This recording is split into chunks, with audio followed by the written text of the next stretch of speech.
Mailalabas na umano ng COMELEC sa susunod na linggo kung alin sa 13 political parties ang dominant majority at dominant minority. Ipinaliwanag naman ni COMELEC Chairman George Erwin Garcia na hindi nangangahulugang pinakamalakas na partido na ang itinuturing na dominant majority at hindi rin anya nangangahulugang pinakamahinang partido ang dominant minority. Ngayon po hindi pa natin alam kung sino majority party, minority party. Next week po hopefully mailabas namin kung sino sa 13 na partido politikal ang dominant majority, dominant minority, at saka yung 10 major political parties. Gusto ko lang pong sabihin, baka kasi magkamali ng interpretasyon ng ating mga kababayan.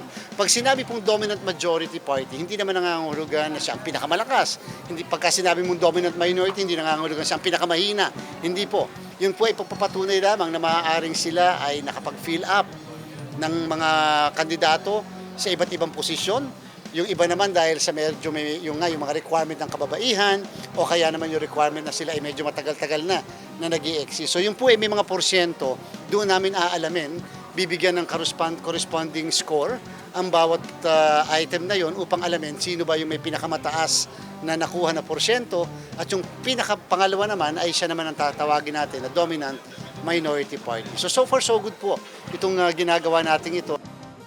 Ang 13 partido na lalahok sa kauna-unahang BARM parliamentary elections ay ang Alliance o Bangsamoro Tri-People's Party o ABOT, Bangsamoro Party o BAPA, Bangsamoro Empowerment and Social Transformation Party o BEST, Bangsamoro Federalist Party o BFP, BARM Grand Coalition o BGC, Indigenous, Settlers, Sama and Minority Alliance Party o ISAMA, Mahardika Party, Moro Ako Party, People's Initiative Musyawara Party, Partido Bangon Bangsamoro o PBB, Progresibong Bangsamoro Party, Bangsamoro People's Democratic Party at United Bangsamoro Justice Party o UBJP.